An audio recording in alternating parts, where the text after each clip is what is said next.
The first thunder had not yet reached Marfa when the east door of the chapel disappeared. It was a little after 4 on an August afternoon in 1980, and the sky over the western mesas had the bruised color that made ranch hands hurry their tools under cover. Heat still pressed down on the courtyard of Aurelia House for orphans. The flagstones gave back the day in wavering sheets. Beyond the low adobe walls, the desert lay pale and open, waiting for the storm, with the stillness of an animal that had already heard it coming. Edith Brannock stood inside the chapel with 9 children, 2 cardboard cartons of transfer forms, and a man who had spent the entire day insisting that nothing unusual had ever happened there. The man was Sylvan Broom, director of Aurelia House for 11 years. He wore a cream short-sleeved shirt damp at the spine and kept his narrow tie tucked between its buttons to stop it from swinging while he moved boxes. He had called the gathering a farewell service, though there was no priest present and no hymn had been chosen. Aurelia House was closing at the end of the week. Its 9 remaining residents were to be collected the next morning by 4 separate vehicles and taken to 4 separate destinations across West Texas. Edith had driven from Alpine in a state sedan to supervise the transfers. She had spent the day matching medicine envelopes to case numbers, counting shirts, and explaining to children that a delay was not the same thing as a refusal. She had avoided every sentence that began with "I promise." She had learned years ago that adults used those words most freely when they had no authority over what came next. The youngest child, 7-year-old Tobin Mears, knelt backward on a pew and watched the light narrowing in the western windows. "Is that one coming here?" he asked. "It's a storm," Broom said. "Storms go where they please." Tobin looked at Edith instead. "Will we still be here when it comes?" Edith set the transfer list on the altar rail. "You'll be safe while it passes." It was not an answer, and the boy knew it. His face changed in the small, defeated way children's faces changed when they recognized an adult's careful language. At the rear of the chapel, Orrin Pruitt closed the lid of a cardboard box, harder than necessary. He was 15, tall for his age. With black hair, he cut himself and a habit of standing between his 9-year-old sister Asha and anyone carrying official papers. The 2 of them had been assigned to different homes. Orrin was going to a boys' residence outside Odessa. Asha was going to a foster family near Fort Stockton. Edith had spent the morning telling him that the placements were temporary, that review hearings existed, that sibling contact would be requested. He had listened without believing any of it. "You said we'd know where everyone was going," Orrin said. "I gave you the addresses. You said we'd get to say goodbye tomorrow." "You will." Broom glanced toward Edith. It was the kind of glance one adult gave another when a child became inconvenient. Before she could answer, a sound came from outside the east door. It was not thunder. It was 3 quick knocks, low on the wood, at the height of a child's hand. Every child in the chapel turned. Broom crossed the aisle and pulled the iron latch. The door opened onto the empty courtyard. Heat rolled in. No one stood beneath the shallow porch. No one could have crossed the open yard without being seen through the windows. "Pipes," Broom said.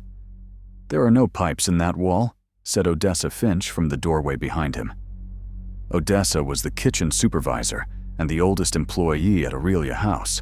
She was a small, square woman in a faded blue dress with flour on one forearm.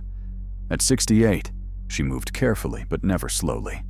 She had been carrying a tray of paper cups from the dining hall when the knock sounded. Now she stood in the sun staring at the lower half of the east door. Broom frowned. Then the wood shifted. Odessa did not look at him. "Close it before the thunder." The western sky gave a pale interior flicker. Broom laughed without humor. "We are not doing this today." "Close it," Odessa repeated. Edith had heard of houses where people invented rules because rules were easier to bear than fear. Do not sweep after sunset. Do not whistle near a grave. Do not name a dead child in a nursery. The rules were usually harmless until someone with authority began enforcing them. She stepped toward the doorway. Why? Odessa's gaze moved to the children. Because there are 9 of them. The first thunder arrived then, not as a crack, but as a long weight rolling under the desert. Broom reached for the door. Before his hand touched it, the wood moved by itself. The 2 leaves drew together with a slow, deliberate pressure. The iron latch lifted, turned, and dropped into place. A thin line of pale material appeared between the doors. At first, Edith thought it was dust, shaken loose by the thunder. Then the line thickened. Fresh adobe plaster pushed through the seam from the outside. It spread over the latch in smooth, wet folds. It covered the iron, then the hinges. The wood darkened and vanished beneath the same whitewashed surface as the surrounding wall. Within seconds, there was no doorway behind Broom, only a continuous plane of adobe from the floor to the low choir loft. For a moment, no one moved. Rain had not yet reached the orphanage. Broom placed both palms against the wall. The plaster yielded slightly under his fingers. He pulled his hands back and stared at the wet clay on them. This was repaired, he said. Someone did this. Asha began to cry. Oren pulled her close. Edith crossed to the nearest window. The chapel had 6 narrow panes of cloudy amber glass set deep into the walls. The westernmost pane went gray while she watched. A film spread across it from the edges. Not water, but the same pale plaster, creeping over the glass in branching veins. The second pane followed, then the third.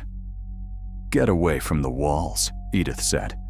Her voice was calm enough that the children obeyed. Broom took a brass candlestick from the altar and struck the place where the door had been. The metal sank into soft plaster with a heavy sound. When he pulled it free, the hole closed. He struck again. The wall accepted the blow and smoothed itself. Outside, Odessa shouted something. Her words came through as if from the far end of a tunnel. Then another voice answered her. It was a boy's voice, breathless and close to the vanished door. "Miss Finch!" Odessa stopped shouting. The boy knocked 3 times. "Miss Finch!" I came back. Odessa made a sound Edith would remember for years. It was not a scream. It was the sound of an old injury being touched without warning. The final window sealed. The chapel fell into a dim amber gloom, lit only by the 2 altar candles Broom had insisted on lighting for the farewell. There were 10 child-sized shadows on the floor. Edith counted twice. 9 children stood between the pews. The 10th shadow lay near the east wall, narrow shoulders and a round head, its arms held stiffly at its sides. No body stood above it. When lightning flashed beyond the sealed windows, the shadow lifted one hand and knocked against the floor. Tobin whispered, "He's outside." Broom turned on him. "Who?" "The boy who always comes when it rains." The next thunderclap struck closer. A dry crack passed through the chapel walls. The plaster over the windows tightened. The altar candles bent toward the east, as though air were being pulled through a door that no longer existed. Edith gathered the children in the center aisle. "Does anyone know another way out?" "There's the sacristy," said Maisie Clune, a thin 11-year-old with a hearing aid in her left ear. Broom ran to the small door beside the altar. It opened into a room no larger than a pantry. The outer sacristy door had already become wall. So had the square service hatch used to pass flower stands from the courtyard. The building had not locked them in. It had removed the idea that an opening had ever been there. The children did not begin screaming until the walls started to breathe. Each inhalation pulled the plaster inward between the studs. Each exhalation pushed it back. Fine dust fell from the ceiling. Somewhere above them, wood groaned in a rhythm too slow to be caused by wind. Edith made the children sit on the center pews and count aloud. She wanted sound that belonged to them. She wanted the room filled with living voices before the unseen boy could speak again. Orrin refused to count. "You're sending us 4 ways," he said to Edith. "That's why it closed." Broom stepped toward him. "This chapel has suffered moisture problems for decades. You will not frighten the younger children with stories." Orrin pointed at the east wall. "Then open it." A violent white flash filled the chapel, though every window was sealed. For one instant, the entire east wall became translucent. Edith saw figures moving inside it. Adults in old-fashioned raincoats walked in a line from left to right. Each carried a suitcase in one hand and held a child by the wrist with the other. The children leaned backward as if their feet were dragging. Their faces were featureless hollows in the plaster. At the end of the line came one small boy alone, pressing both hands toward the chapel interior. Then the light vanished and the wall was solid again. The altar candles went out. In the darkness, the boy outside said, "You told me the east door." Odessa's answer came through the wall, faint and shaking. "I know." "No," the boy said. "You didn't." The storm broke over Aurelia House. Rain struck the roof in a single roaring sheet. The chapel filled with the smell of wet earth, although no water entered. The floor tiles sweated. The pews shivered against their bolts. Edith pressed her shoulder against the wall and shouted for Odessa to fetch the fire department, the sheriff, anyone with tools. Odessa did not answer. Broom kept insisting that the roof would collapse if the children panicked, though there was no evidence the roof was failing. His certainty had become louder as its usefulness diminished. Minutes passed, then perhaps an hour. No one could tell because the electric wall clock had stopped at 4:23, and Edith's wristwatch had fogged beneath the glass. The children began to complain of pressure in their ears. Maisie removed her hearing aid and held it in her palm. Though its battery had been taken out, a voice whispered from it. 4 roads, it said. Maisie dropped the device. The whisper continued from the floor. 4 roads, 9 children, 1 door. Edith looked at the cartons near the altar. The top one held the transfer packets, each color-coded by destination. Blue for Odessa, yellow for Fort Stockton, green for a children's home near El Paso, white for a foster placement in Presidio County. 4 roads. She crossed the aisle and tore open the carton. Every packet was damp. The typed destinations had blurred, but the children's names remained sharp. Below the 9th entry, a 10th line had appeared in faded purple carbon. No name was typed beside it. Under destination, the paper read, "With the others." Edith folded the list and put it in her purse. The rain ended almost as abruptly as it had begun. Light returned through the windows in reverse order. The plaster withdrew from the glass, not by sliding away but by drying into dust and falling upward into cracks around the frames. The east wall split from ceiling to floor with a noise like cloth tearing. Door hinges emerged.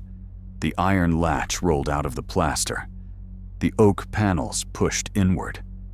The courtyard beyond was flooded ankle-deep, but the shallow porch was dry. Odessa stood there alone, holding the paper cups against her chest. Her face looked older than it had an hour before. At her feet lay a child's tin lunch pail, red once, now almost entirely eaten by rust. Broom stepped outside and demanded to know who had put it there. Odessa bent and lifted the pail. "He did," she said. The lid was fastened with a wire loop. Inside were 9 identical supper biscuits, hard and black with age, each wrapped in wax paper. Beneath them lay a bus ticket from Marfa to Valentine, punched on September 6, 1952. On the back, in pencil faded nearly to silver, someone had written, "Miss Finch said she would open the east door." Edith spent the next hour making statements to men who did not enter the chapel. The volunteer fire chief blamed water-swollen adobe. The sheriff's deputy suggested that children had plastered the doors as a prank, and then scraped the material away before anyone outside could see how it had been done. Broom supported both explanations at different times. He showed the men hairline cracks, old roof stains, and warped jams. He did not mention the moving figures in the wall. The children did. By sunset, the official version was that a pressure change had jammed the doors during a severe thunderstorm. No injuries had occurred. No evacuation was required. The transfers would proceed in the morning. Edith signed nothing. She found Odessa in the kitchen after dark, sitting at a stainless steel table with the rusted lunch pail before her. The power had failed across part of town. A battery radio on the counter reported another storm line forming south of Valentine. "You were here in 1952, Edith said. Odessa's hands rested around a cup of cold coffee. "I was 20. The ticket has your name on it. It has what he called me. Who was he?" Odessa looked toward the dark doorway leading to the courtyard. "A boy who did what I asked." Edith sat across from her.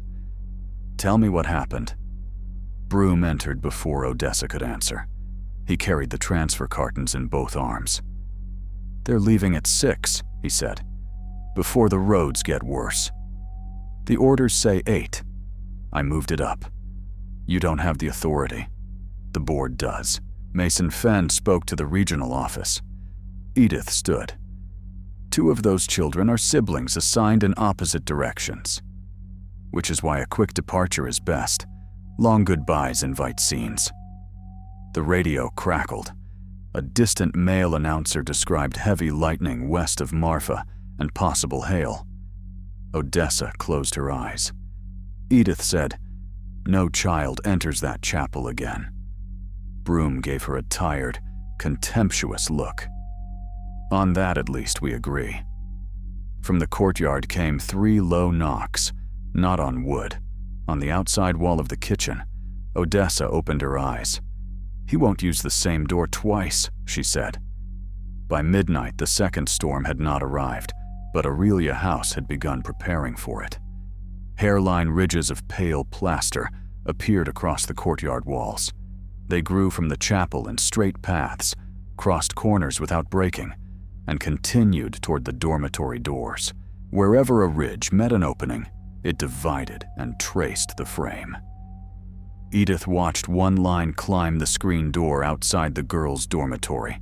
It had the width of a shoelace and the color of bone. When she touched it, the plaster was cool and damp, though the night air remained dry. She woke Broom and made him see it. He rubbed the line with his thumb. "Efflorescence." It crossed painted wood. "Moisture finds seams." It made the seam. He told her he would call a contractor in the morning. Then he locked himself in his office. Edith did not sleep. She moved the 9 children into the dining hall, where there were 2 exterior doors and windows large enough for adults to climb through. Oren helped carry mattresses without being asked. Asha held the battery radio. The other children took the change as permission to stay awake and whispered across the room long after the lights were turned out. At 1:30, Maisie sat up and said, "Someone's walking the hall." Edith heard nothing at first. Then came the soft drag of a sole across concrete, followed by a pause, then another drag. The sound approached from the chapel corridor. Oren stood. Edith told him to remain with the younger children and took a flashlight from the kitchen. Odessa was already in the corridor. She wore a robe over her dress and carried a wooden rolling pin, as if she had awakened expecting to need a weapon. The beam of Edith's flashlight found no one between them and the chapel, but wet footprints crossed the floor. They were not bare footprints. They were the marks of small lace-up shoes with narrow heels, the sort visible in school photographs from the early 1950s. Each print was packed with red desert mud. They began at the sealed chapel wall, continued past Odessa, and ended beneath the dining hall door. On the other side, the children were silent. Edith opened the door. All 9 stood beside their mattresses facing east. Their eyes were open, Their arms hung straight at their sides. Tobin held Maisie's dead hearing aid to his mouth. "Blue Road," he said, through it in a voice far older than his own. Asha answered, "Yellow Road." Reuben Solis, 14 and usually unwilling to speak above a murmur, said, "Green Road." The children continued naming the colors on Edith's transfer packets. One by one, they sorted themselves into 4 groups. Oren remained where he was, gripping Asha's shoulder. "No," he said. Every child turned toward him. The hearing aid in Tobin's hand crackled. "All together" was said. The plaster line reached the dining hall threshold. Edith crossed the room and kicked the transfer cartons away from the wall. "Nobody's leaving tonight." The children blinked. Several began crying at once, startled by where they were standing. The plaster stopped growing. It did not recede. At dawn, Edith drove into Marfa with the original transfer list locked in the sedan's glove compartment and the altered carbon copy in her purse. The storm clouds had thinned to long gray bands, leaving the streets washed clean and shining beneath the early light. She stopped first at the county clerk's office, then at the library, then at the yard of an adobe contractor whose father had worked on Aurelia House for 30 years. She did not ask whether the chapel was haunted. Questions that broad allowed people to hide inside their opinions. She asked how many times the east door had been repaired. The answer was 26. The contractor, Earl Ricketts, kept his father's account books in a warped metal cabinet behind the shop. The oldest surviving ledger began in 1953. Every few months, always between May and September, Aurelia House had paid for the same work: cutting a doorway free, replacing hinges that were not broken, removing smooth plaster from glass, opening roof vents found, packed with hard clay. "Dad hated that place in summer," Earl said. "Said the walls healed wrong." Did he mean cracked? He meant healed. The invoices were unusually detailed. Edith copied dates onto a legal pad. At the library, she compared them with bound issues of the local newspaper and with a binder of volunteer weather observations maintained by a retired teacher. Every repair followed a thunderstorm. More important, most followed a departure from the orphanage. June 1955. 3 children transferred, 3 windows sealed. August 1958. 1 child adopted, east door sealed. July 1963. 5 children removed by state order, both chapel doors and service hatch sealed. September 1971. 2 brothers placed separately, chapel inaccessible for 4 days after the storm had passed. Edith read that entry twice. At the county office, she found a thin file on Aurelia House's 1952 licensing review. Pages had been removed. The remaining sheets referred to an emergency placement operation on September 6th, when 9 wards were supposedly moved before hazardous weather rendered roads uncertain. The children had gone to ranch and household placements scattered from Valentine to Presidio. A typed notation said all 9 had consented in chapel. Another said the departure occurred at 2:10 in the afternoon. The weather observer's notebook placed the first thunder at 1:47 and the heaviest rain at 2:05. Edith asked for the placement orders. The clerk returned with 5 folders, then 7, then finally admitted that 2 had never been transferred to the county archive. The records that remained did not support the official story. 3 signatures appeared in ink from the same fountain pen. 2 receiving families claimed to have collected children at the same time with the same vehicle. 1 order had been notarized the following day. A narrow sheet of onion skin paper had been misfiled behind a reimbursement voucher. It was a meal count from Aurelia House dated September 6, 1952. 9 evening suppers had been packed. Beside the number, someone had written in pencil, "Keep hot until they come back." Edith returned to the orphanage before noon. She found Mason Fenn's Buick in the courtyard and 2 vans parked near the dormitories. The children's luggage had been lined beneath the porch. Orrin stood over the suitcases with a tire iron in his hand. Broom, Fenn, and Deputy Virgil Say faced him from several yards away. Fenn was a broad man with a flushed scalp and silver-rimmed glasses. He chaired the orphanage board and owned a building supply company that had sold plaster, lumber, and roofing material to Aurelia House for almost 2 decades.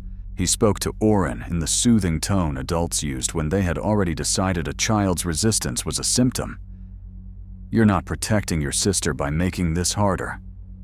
You're not taking her until Miss Brannock comes back." Edith shut the sedan door loudly. Everyone looked at her. "Unload the vans," she said. Fenn turned. The regional supervisor approved an early departure. I spoke to the regional office from town. No one approved a change. His expression altered only slightly. Then there was a misunderstanding. The same kind that happened in 1952. Broom's face went flat. Fenn took off his glasses and polished them. "You have spent one night in a building that has served children for 70 years. Be careful what you imply." Edith held up copies of the repair dates. Every storm after a child leaves, the chapel seals. Deputy Saye glanced toward the chapel despite himself. Fenn replaced his glasses. Adobe moves. Doors swell. Superstitious employees create patterns. "Did your company cut that door open in 1971? "My father's company did. After 2 brothers were separated. I don't know what children were housed here in 1971. You were on the board." Fenn's patience thinned. "Miss Brannock, your job is to transfer 9 wards according to lawful orders. It is not to excavate folklore. It becomes my job when the building reacts to the orders." No one answered. Thunder sounded far to the south. Every suitcase on the porch fell over at once. The latches opened. Inside each case, clothing had been rearranged into the shape of a child lying with arms crossed. Shirts formed torsos. Rolled socks made hands. Belts curved around empty throats. On top of each figure lay a destination card, face down.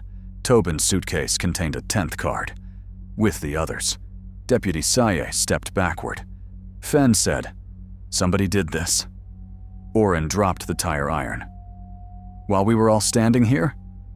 The chapel gave 3 knocks from inside. Odessa came out of the kitchen carrying the rusted lunch pail. "Take the vans away," she said. Fenn looked at her as if she were part of the building's poor maintenance. "You have encouraged these children long enough." "No," Odessa said. "I discouraged one of them for 28 years." She walked past him and placed the lunch pail on the chapel step. The thunder rolled closer. Broom ordered the children into the dining hall. Edith countermanded him and told them to remain in the open courtyard. She wanted no door between them and the sky. The children gathered near the flagpole while the adults argued. Odessa sat on the chapel step. Edith crouched beside her. "His name was Simon?" Odessa nodded. "Simon. What?" "Simon Danner." The surname meant nothing to Edith. She waited. "He was 8, Odessa said. Small for 8. He had a bad habit of doing exactly what people told him, even when they had forgotten telling him. The air changed. The first cold breath of the storm moved through the courtyard and lifted dust along the walls. Odessa looked at the eastern door. Aurelia House was under review that summer. Too many children. Too little money. Reverend Sterling Creed ran the place then. He had made arrangements with families and ranches before the courts approved them. Some wanted workers. Some wanted children. Some only wanted the county payment. Creed called it saving the home. How many children? 9 that day. Simon was the youngest. Were they siblings? Some. Corinne and Simon Danner were. 2 others were cousins. Creed told them they were all going to Valentine together, to stay at a church dormitory until the hearings. They had been frightened by rumors, so he said it in the chapel where he made children believe words lasted longer. Odessa pressed her thumb against the wire loop on the lunch pail. He told me to pack 9 suppers. The weather had turned by noon. I heard him tell them no child would cross a door alone. He said they would wait until the storm passed, then ride together. He made them repeat it. What changed? The receiving families arrived early. Creed had learned the state inspector was coming the next morning. If the children were gone, the files would look finished. So he sent them out during the storm. One at a time, through the east door. Each child was told he was only going to the van to choose a seat. Creed kept the others singing so they wouldn't hear engines leave. The wind struck the courtyard wall and sent a sheet of grit across the stones. Simon saw Corinne taken into a truck going west, Odessa continued. He ran before they could put him in another. He came through the kitchen. I hid him in the pantry. He said he would go back into the chapel if Corinne came back with him. I told him to wait under the east porch. I told him I would open the door when Creed left. You promised him. I promised. Did Creed stop you? Odessa looked at Edith then, and the nakedness of the answer made her seem young. He told me if I opened it, every child still inside would lose the only placement available. He told me Simon would be taken by the sheriff. He told me I was a kitchen girl with no family in Texas, and no one would believe me over a minister. Then he locked the chapel and put the key in his pocket. Simon was outside. He knocked. The children heard him. Corinne heard him. I stood in the kitchen with my hands over my ears. The storm darkened the courtyard. What happened to him? No one knows. The rain became so hard we could not see the porch. When Creed opened the door after midnight, Simon was gone. His lunch pail was there. The 8 children inside said the wall had covered the door while he knocked. By morning, Creed had separated them all. He said Simon had run away before any placement and made us sign the report. Was his body found? No. Did Corinne ever come back? Odessa shook her head. She wrote once from a ranch near Pecos. The letter asked whether Simon had waited. Creed burned it in the kitchen stove. A gust slammed against the chapel. Pale plaster spilled from the roofline like flour. Odessa gripped Edith's wrist. The chapel does not keep children in, she said. It keeps the roads from taking them apart. Every storm, it counts how many ways they are being sent. If there is one road, it leaves one door. 2 roads, one door closes. More roads, more walls. In 1971, the brothers were sent in opposite directions, and the chapel stayed sealed 4 days because the decision remained after the rain. How did it open? The younger boy was returned. The rain began in scattered heavy drops. Edith stood and shouted for everyone to move away from the buildings. Fen refused. We are not turning children loose in an electrical storm because an old woman confessed to negligence. Broom took the chapel key from his pocket, perhaps to prove that metal still governed the door. The key bent in his hand, not sharply, slowly. It curved toward the east like a plant seeking light. Inside the courtyard, all 9 destination cards lifted from the open suitcases. Wind did not scatter them. They hovered at chest height, turned edgewise, and moved toward the chapel. One by one, they pressed themselves against the whitewashed wall. Blue, yellow, green, white. 4 destinations. 4 lines appeared in the plaster, outlining 4 child-sized doors. The first opened without depth. Behind it was not a room, but a strip of highway under black rain. A vehicle waited with its rear door open. Its windows reflected no sky. Asha cried out. The yellow destination card had fixed itself above the opening. From within the false road came a woman's voice saying, "Asha, honey, we have your room ready."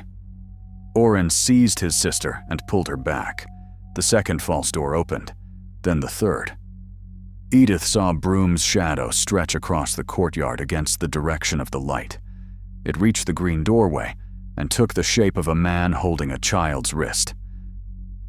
"Get the vans out," Edith shouted. Deputy Sayeh ran to the first one. Its engine started, but every time he put it in reverse, the vehicle rolled forward toward the chapel. He shut it off and pulled the parking brake.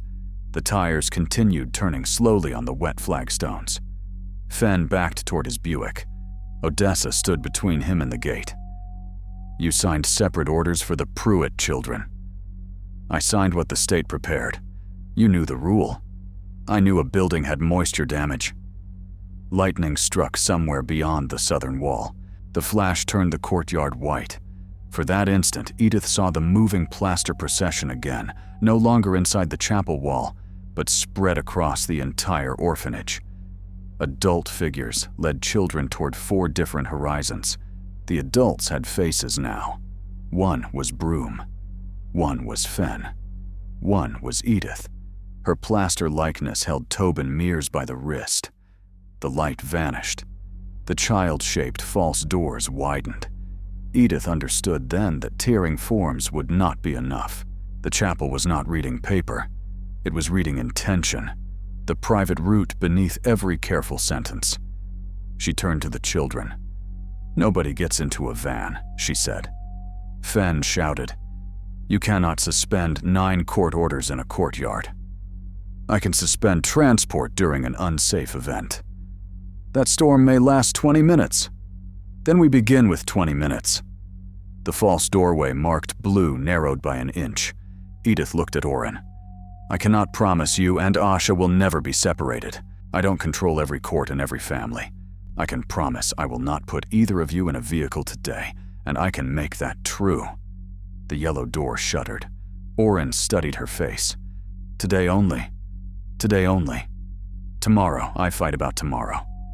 The yellow destination card peeled from the wall and fell into the mud. The other doors remained. Odessa whispered, "It knows the difference." The rain came down harder. Plaster crawled over the dining hall windows. The chapel's seal was spreading beyond its own walls. Broom stared at the children, then at Edith. "Move them to the chapel.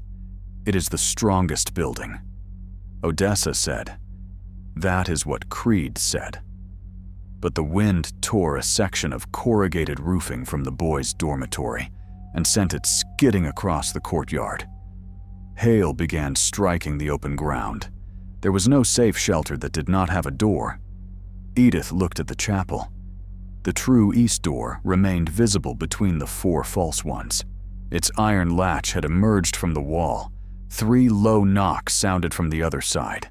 Tobin said, "He wants us to let him in." Odessa's face crumpled. "No," she said. "He wants me to do it." The true door opened inward, before anyone touched it. Beyond it, the chapel was dark and dry. Hail hammered the roof, yet the threshold showed no water. The 4 false doorways in the courtyard wall remained open around it, each revealing a different road beneath the storm. Odessa took 1 step toward the chapel and stopped. "I can't go first," she said. Edith understood. "The children do." "No child crosses alone," Odessa whispered. Oren put 1 arm around Asha and held out his other hand to Tobin. Tobin took Maisie's. Maisie took Reuben's. The line formed awkwardly, children reaching across differences in height, age, and fear. Patty Clune, who had spent most of the day insisting she did not need anyone, grabbed the back of Reuben's shirt rather than his hand. The others joined until all 9 were linked. They crossed the east threshold together. Nothing seized them. No wall moved. Edith followed with Odessa. Broom came after them. Deputy Sayeh entered next, driven by a piece of roofing that struck the courtyard where he had been standing. Fenn remained outside beneath the porch, one hand shielding his glasses. "Get in!" the deputy shouted. Fenn looked at the 4 false roads. For a moment, his face reflected the terrible calculation of a man deciding which danger could still be explained. Then he ran for the true door. It closed between them. Not slammed. Closed. Fenn's palm struck the outer panels. Edith heard him curse. Broom pulled the latch from inside, but it had become part of the wood. Pale plaster flowed over the seam. Odessa said, "He kept the destinations." The chapel windows sealed one after another. The interior dimmed. This time, the children did not scream.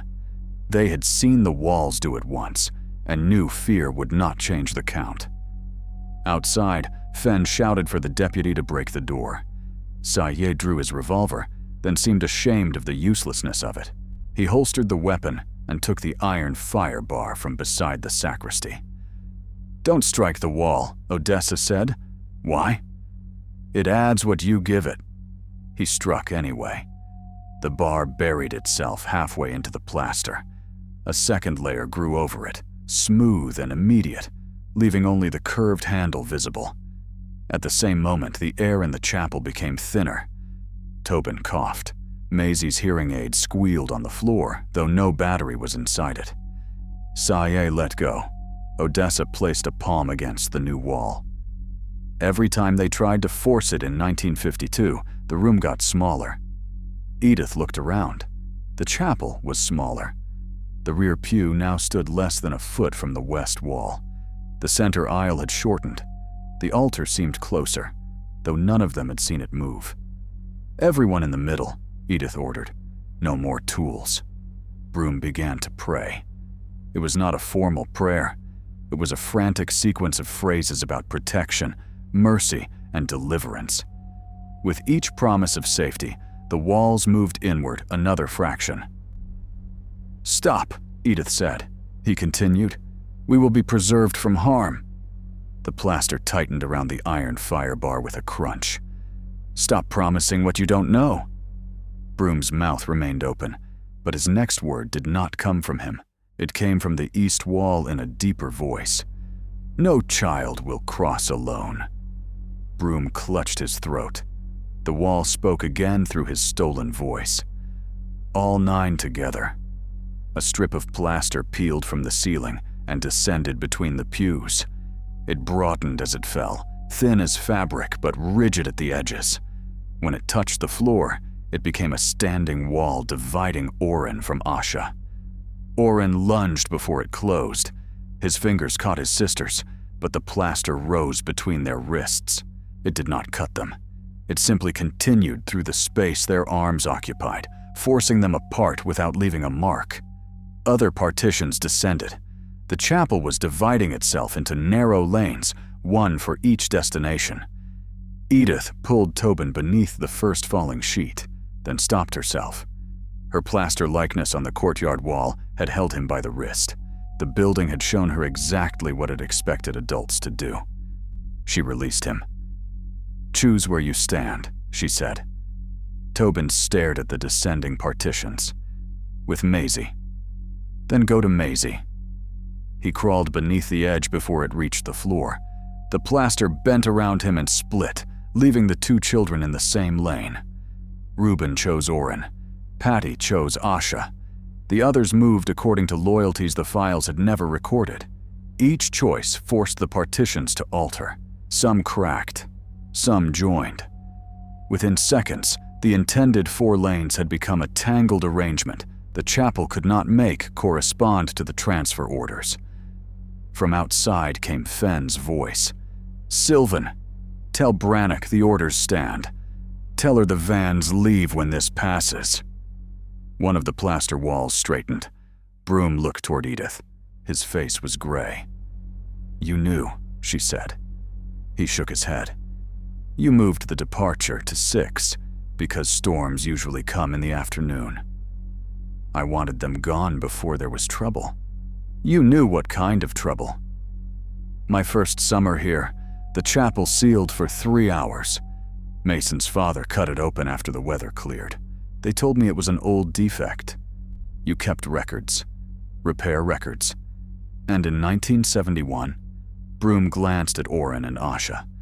The younger brother became ill before transport, he said. They brought him back. The door opened. You knew. I knew enough to avoid using the chapel during storms. But not enough to keep children together. I do not choose placements. You chose to hurry them into separate vans."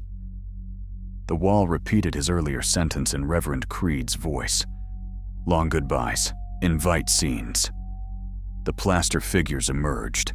They pushed outward from all four walls at once, life-sized reliefs of adults in raincoats and children held by the wrist. Unlike the image Edith had seen in Lightning, these forms moved continuously. Each thunderclap advanced them one step, their faces sharpened as they came. Creed appeared first, tall and narrow, his plaster collar bright against the wet gray of his coat. Beside him walked a younger Odessa, her hands over her ears. Behind them came receiving families, drivers, a deputy, and two men carrying file boxes under their jackets. The children in the reliefs did not resemble the 9 living residents. Their clothes belonged to 1952, cuffed trousers, cotton dresses, stiff shoes darkened by rain. 8 were being led outward. The 9th shape was a hollow. It stood near the east wall, the absence of a boy cut into the plaster as cleanly as a doorway. Rain could be heard falling inside the hollow. The procession moved another step. Where a plaster adult passed a living person, the living person's face began to form on the relief. Broom's features appeared on Creed. Deputy Sy saw his own face growing on the old deputy and turned away. Edith watched her likeness surface on a woman leading the youngest child. The woman's hand had been blank. Now a wristwatch appeared in the plaster, the same square-faced watch Edith wore. The room was not accusing them of being the same people. It was showing how little the root of obedience had changed. Tobin touched Edith's sleeve. "Are you taking me?" "No." "Where am I going?" "I don't know yet." The plaster woman bearing Edith's face stopped. Tobin looked frightened by the answer, but the wall did not advance. Edith crouched, so they were level. "I know where you are not going. You are not going into a van while this storm lasts. You are not leaving without knowing where the others are. I can do those things. Beyond that, I won't lie to make you quiet." The face on the plaster woman cracked down the middle. A sound moved through the chapel, not thunder and not speech. It was the sigh of many children hearing an adult admit the limit of her power. The false likeness collapsed into wet clay. Edith turned to the others. "Listen to me. The transfer orders are suspended. All of them. Not delayed in secret. Not renamed. Suspended. No one leaves Aurelia House today." The partitions trembled. Outside, Fenn shouted, "You cannot do that!" Edith raised her voice. "Deputy Sayo, you are a witness." Saye looked from the narrowing walls to the children. "I am." "Mr. Broom?" Broom tried to speak. His voice remained in the wall. He nodded. "That is not enough," Odessa said. The plaster procession advanced. "The House heard nodding in 1952, she said. It heard people agree without spending a word they could be held to." Broom pressed both hands to his throat. He forced air through it. The first sound was ragged. "The transfers," he whispered, "are suspended." His voice returned on the final word. A strip of ceiling plaster crashed onto the pews. No one stood beneath it. Above the broken strip, Edith saw a space between roof beams packed with folded paper. The hail had loosened an old ventilation cover.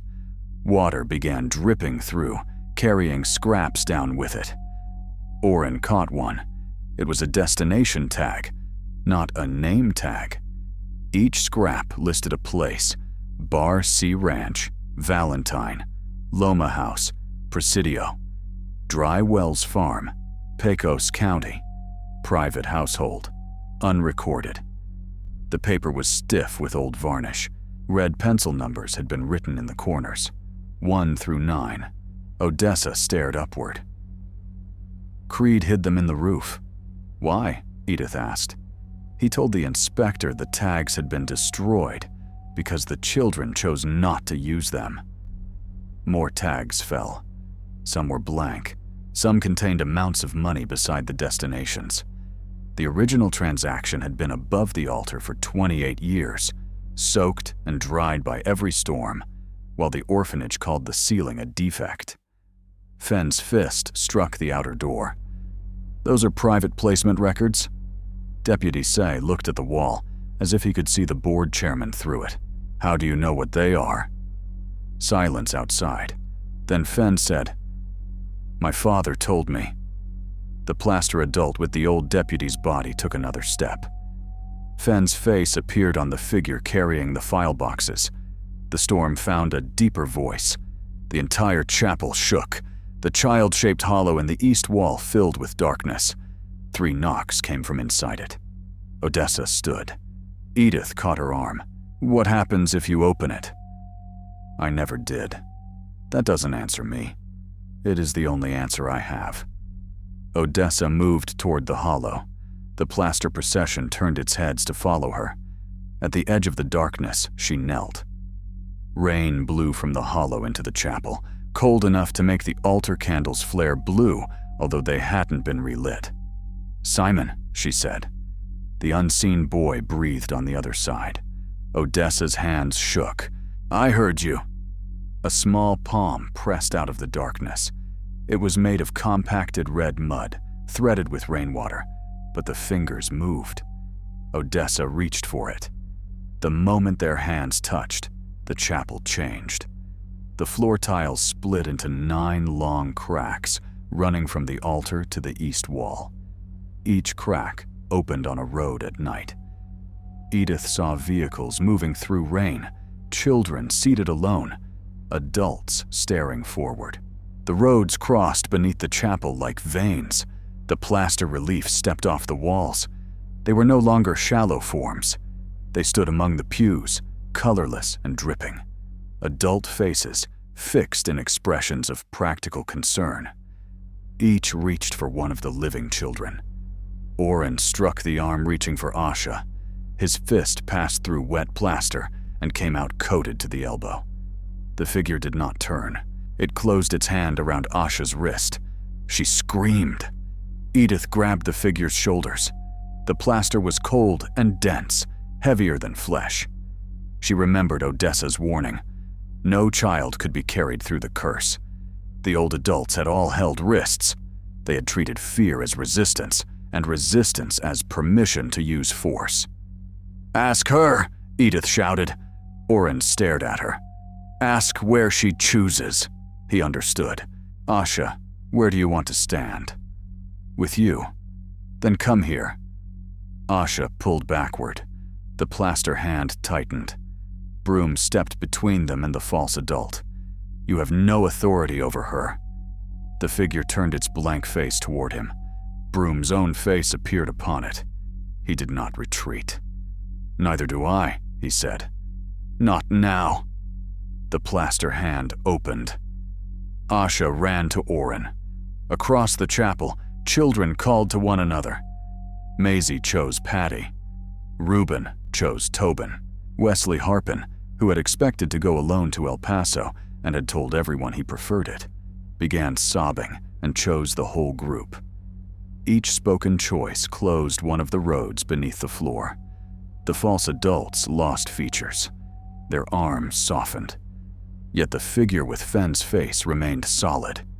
It held the blank 10th destination tag and stood before the hollow where Simon waited. Outside, Fenn shouted through the door, "Do not listen to that woman. The state cannot keep 9 unrelated children in one placement. There is no facility." Edith knew he was right about the second sentence. No licensed home in the region had 9 open beds. Suspension would keep the children together for 1 night, perhaps 2. Then procedure would begin dividing them again. The chapel knew that too. Its walls resumed moving inward. Odessa still held Simon's mud hand.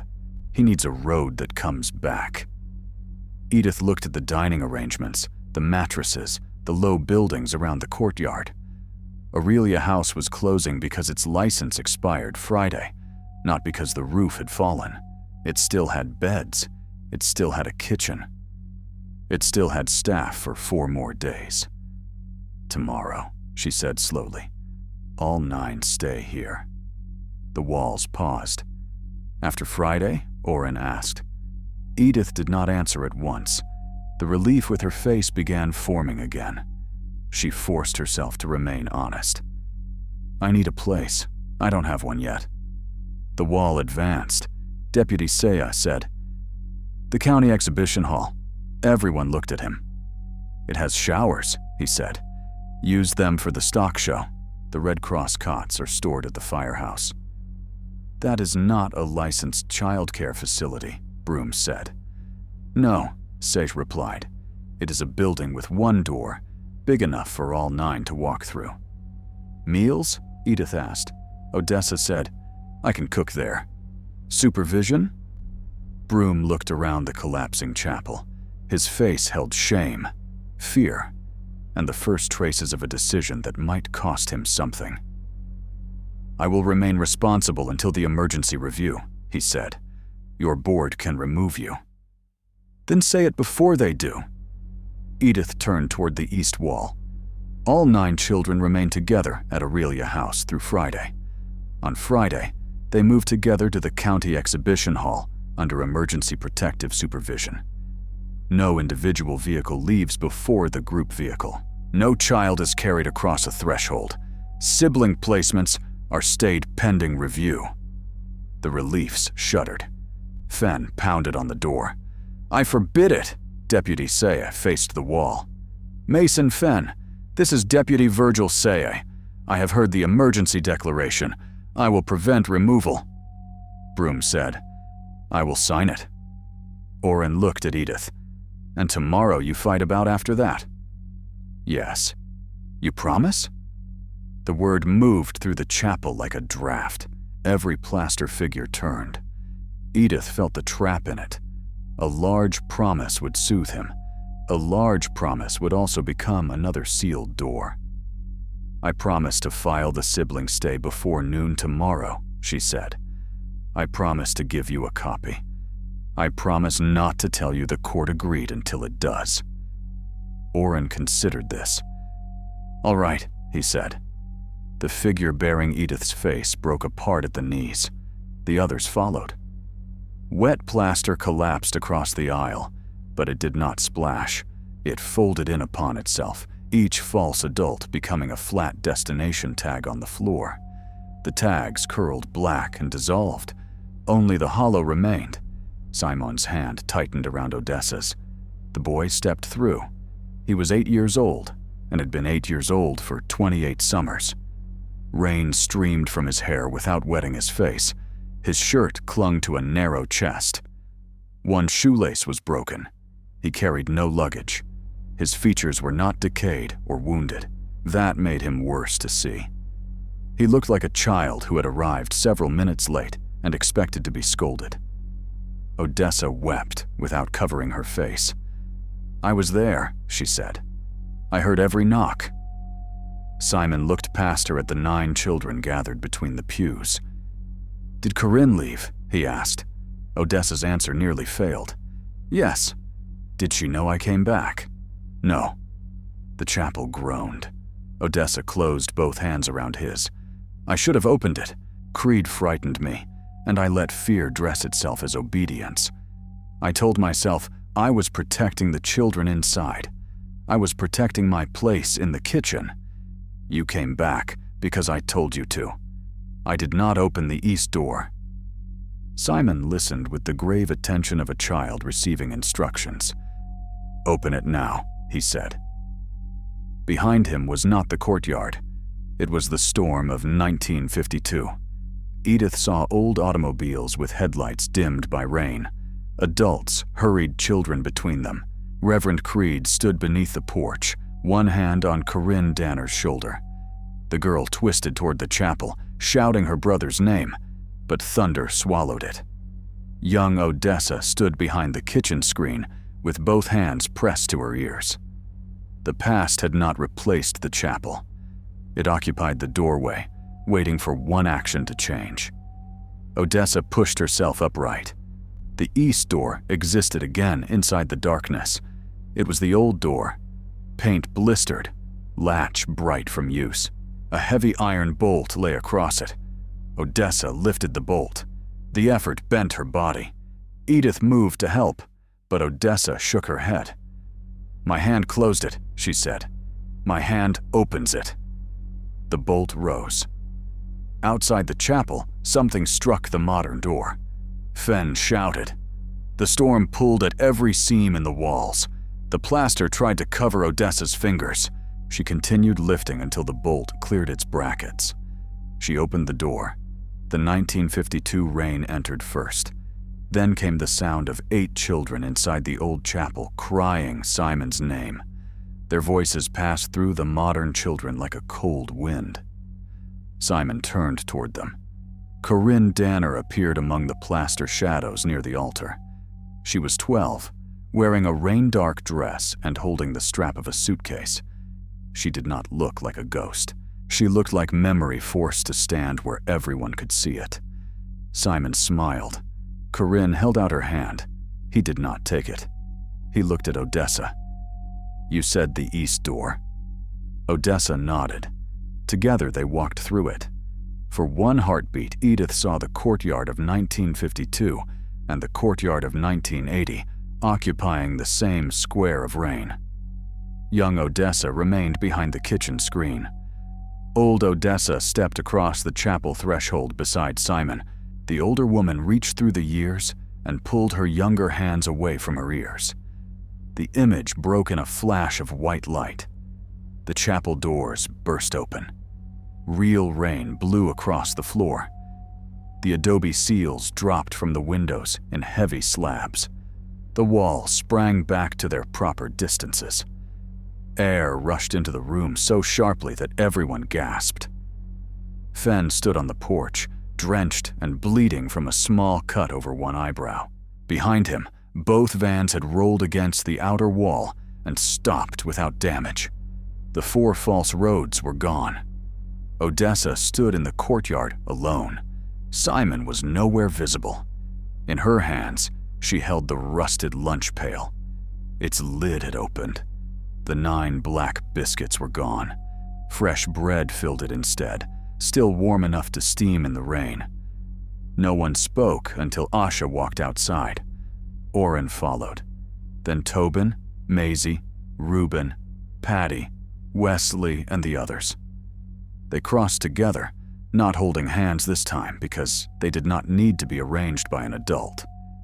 Edith came after them. Broom and Deputy Say followed. Fenn tried to enter the chapel. The east door closed gently in his face. It did not seal. It simply refused him. He looked at Edith with water running from his glasses. "What have you done? What the board should have done in 1952. You have nowhere lawful to take them. Then tomorrow we make one." The rain weakened. The thunder moved north across the desert. For the first time since Edith had arrived, the chapel's east door remained open through the final rumble. The emergency order was written at the dining hall table on a manual typewriter because the office electricity had failed. Edith made 6 carbon copies. Broom signed each one. Deputy Saya witnessed them. Orrin read the language before Edith gave him his copy. Mason Fenn refused to sign. By morning, he had telephoned the regional office, the county judge, 2 board members, and an attorney in El Paso. He called Edith insubordinate, unstable, and dangerously influenced by children. He did not mention the door that had refused him. The regional office suspended Edith before noon.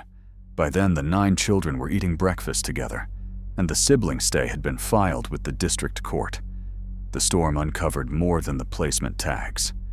When the roof vent collapsed, it opened a narrow space above the altar where Reverend Creed had hidden payment envelopes, unsigned consent forms, and the letter Corinne Danner sent from Pecos County. The letter was never delivered. Its last paragraph asked Odessa to tell Simon that Corinne had not chosen to leave him. Odessa read it aloud in the dining hall. She did not disappear, and the storm did not take her. Such endings belonged to people who believed confession was payment enough. Odessa remained at Aurelia House through the final week.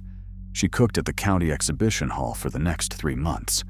She testified to investigators until her voice became hoarse, then wrote what she could no longer say. No trace of Simon Danner was found in county burial records, school registers, or placement files. A search of the old receiving ranch turned up a child's blanket in a locked tack room and nothing else. The official investigation listed him as missing, presumed dead after September 6, 1952. Corinne Danner was found alive in California. She had married, raised 2 daughters, and refused to return to Texas. Edith spoke with her once by telephone. Corinne listened while Edith explained the chapel, Odessa, and the East Door. After a long silence, Corinne asked only one question. Was he still waiting for me? Edith looked through the exhibition hall office window at the 9 children eating supper from metal trays pushed together along one table. No, she said.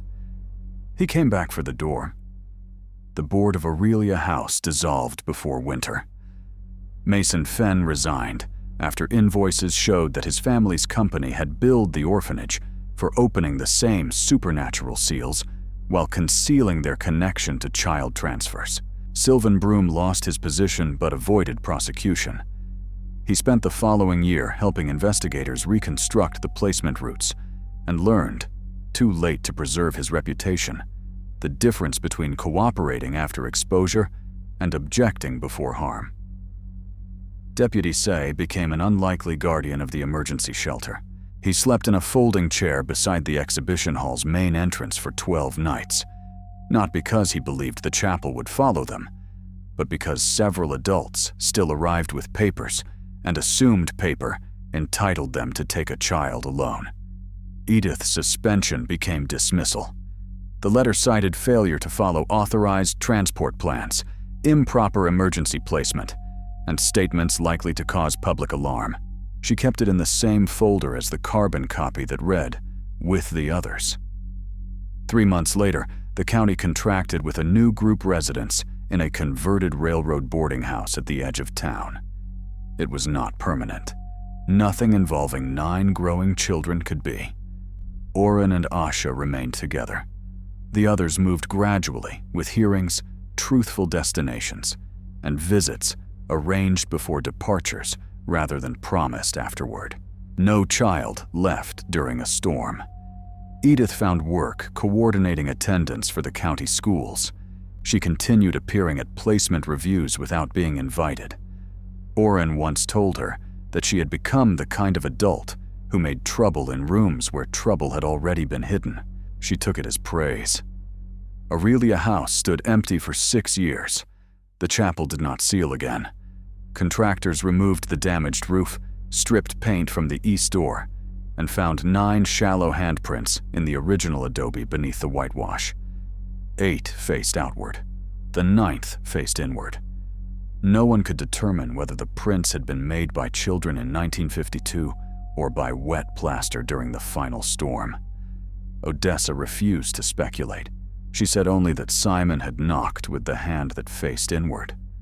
She died in 1984 in her own bed during a night without rain. At her funeral, the sky remained clear. The rusted lunch pail rested beside the guest book, empty and open. Corinne Danner sent a loaf of bread wrapped in wax paper. Orrin cut it into 10 pieces. Years later, when the former orphanage became a community arts building, the chapel was left almost unchanged. The east door was never fitted with a lock. A small brass plate beside it gave no names and described no miracle. It carried one sentence taken from Edith's emergency order: "No child will be moved under thunder." People in Marfa still tested the story when storms crossed the high desert. They watched the whitewashed walls for fresh seams. They laid tools against the door. They placed paper in the jam and waited for the first thunder to crush it. Nothing happened.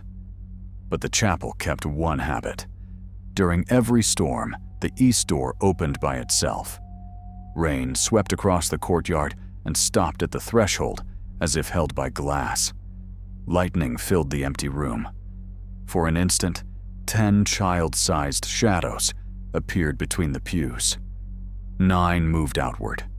The 10th stood at the open door, turned back once toward the place where Odessa had waited, and then followed the others into the rain.